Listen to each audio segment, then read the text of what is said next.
the third annual Edible Escape, and I'm here with Liz Newmar, author of Sylvia's Table. Hi, Liz. How are you doing? Hi, Nina. Nice to meet you. Okay, so why don't you tell us a little bit about the book? Okay, well, this book is a reflection of the many loves of my life. First and foremost, food and great flavors. And the second big love is my farm, which is Kotchke Farm up in Kinderhook, New York. And many of these vegetables had just, they speak to me and I love them. And then the third is our work with children, because the farm, Kotchke Farm, is home to the Angel Center, where we work with about 1,500 children every year, inspiring them to eat well. Wow, that's very inspiring. Now, Liz, did you grow up on a farm? I'm a third-generation city girl, so you might ask how a girl like me ends up on a farm, but my whole life I've been in the food business. I'm in my day job is CEO of a company called Great Performances, a catering company. So I live, breathe food all the time, and I just really wanted to connect with it on a very basic level. And there's nothing more fundamental or basic than growing it yourself. Wow, that does sound amazing, and it does taste better when you grow it fresh. I was up at the farm on Sunday, and I walk around with these big bags, and I harvested beets, spinach, kale, arugula, tomatoes, which were still growing in the greenhouse. I mean, just peppers, 4 different kinds of peppers. Yeah, and then I went home and cooked it all. Wow, that sounds delicious. So where did this love of food come from? Well, I grew up in a family that was very traditional, multi-generational, and life happened around the table. So I think life happens around food. And what's so important nowadays is for us to bring our children back into the kitchen, to start cooking again at families, and to eat together as a family. And that's really at the heart of the book, because it really encourages and directs adults how to cook with children, which is something everyone has forgotten. I definitely agree with you. Now, we're standing right here in front of this delicious, what is this exactly? This is a chickpea ragu. It's a vegetarian dish, and it's made with seasonal roasted vegetables. So we have carrots in there, onions, squash, tomatoes from our own tomato sauce, and then it has a cumin herb, spice in it, and we top it with a little bit of a yogurt sauce. Now, most of your recipes, are they inspired just when you walk into the farm, or do you think about them ahead of time? Well, I think food inspiration comes from so many different ways. I mean, you can see what's grown at the farm, or if you go, not everybody has a farm, but you can go to a farmer's market or a local green market and you see what's growing and it can inspire you. And then you just supplement it with other ingredients from a local supermarket or wherever it is that you shop. And then, I just bring it together and I experiment all the time. And then sometimes you invent something new or you do something that's a timeless classic. Wow. Now, can you remember your first dish that you made?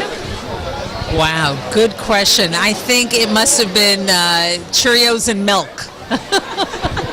Well, that's a good one. Don't we all? And I think eggs is a really easy way to start, but I think when I think about my adult cooking career, what really started was soups, because soup is very forgiving.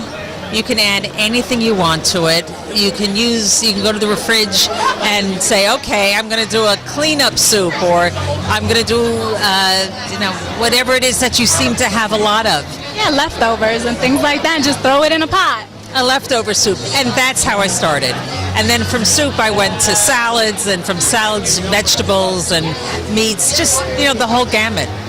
Wow, that's good. So what is one of your favorite dish you love to eat? My favorite dish, well, I have a few favorites in the book. I have 2 favorites, and that's because I made them with my children. So one is lasagna, and it's a vegetarian lasagna. And I tell people that we grow lasagna at the farm because all the components come from the farm. The tomatoes, the onions, the garlic, the pepper, the zucchini, the eggplant, everything. So that's a real reflection of the spirit of the farm. And the other great dish I love to make, and we're almost coming up to that season, is potato pancakes, otherwise known as latke. So last night I was canning applesauce, so I'll be opening the applesauce to put on my latke. But you know, really anything that's fun and colorful and tasty. It's really hard for me to choose a favorite, even though I gave you two. Well, that does sound like a very difficult choice to make. But this actually smells amazing. I'm going to go ahead and try it. I can't wait.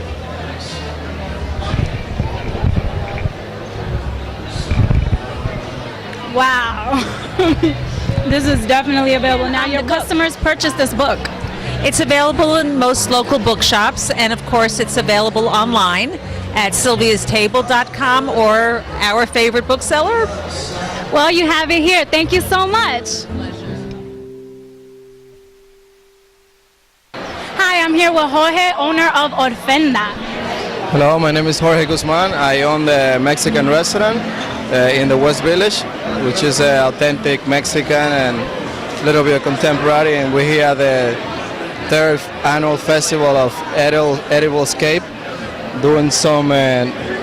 Today we're doing something South American, because there's already a few other Mexican restaurants over there, so they asked us to do something different. So we did a braised duck in rococo glaze pepper, which is a very spicy pepper from Peru, on a corn cake arepa with a little bit of chile piquin dust and toasted corn. Wow, that sounds delicious. That sounds delicious. So, what inspired this recipe today? The inspiration comes from the chef over there, Mario. He's the man behind the kitchen. Oh, wow. How long has the restaurant been around? It's been open for 4 years. And where's the restaurant located? It's on 113 7th Avenue South between Christopher and 10th. And we are actually opening a second place. It's going to be in the 2nd Avenue between 3rd and 4th in the East Village. Oh, wow, that sounds great. So what can customers expect when they walk into your restaurant? What we do is the best margaritas in the city, great hospitality, warm staff, great ambience, and of course, amazing food. Wow, well, it smells amazing. I'd love to try some. Of course, go ahead. So here you have a Peruvian arepa with the duck braised confit in a rococo glaze with some chile piquin dust and toasted Peruvian corn. This is the corn? Yeah, this is the corn over here, the corn cake, and inside you have the braised duck. Wow. Thank you. How is it good? It's amazing. That's what keeps people coming for more. I'm going to need another bite. Have as many as you want.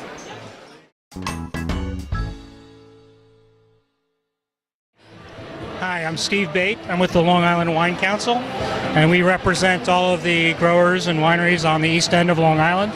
We have about 50 producers right now on Long Island, and this year we're celebrating our 40th anniversary as a region, so we're very excited about that. It's a great place to come visit. We've got all the wineries doing different things every weekend. This coming Veterans Day, we've got a free shuttle where people can come out from the city and hop on a shuttle that's going around stopping at the various wineries, at the hamlets. There's festivals and farmers markets going on, so it's a great place to visit. Wow, that sounds very interesting. Now, which wine do you recommend? Well, I can't recommend any of them or I can recommend all of them because they're all of my members and they're all doing a great job. And depending on whether you like whites, we do great Chardonnays and Sauvignon Blancs and Pinot Blancs. And our reds, we grow mostly Merlot out there, but we do great Merlots and Cabernet Francs and Cabernet Sauvignons and blends. So we do a lot of different grape varieties out there, and they all do well. And this has been a really great growing season. So people should really look for this vintage. Wow, definitely. The people are definitely going to have to come out to Long Island and check it out. Now, I want to go ahead and try something white. Which one do you recommend I try first? I would recommend you try this Liebe Pinot Blanc. Very nice, dry, crisp wine. Goes really well with shellfish. It goes well with grilled fish. It's a really nice wine.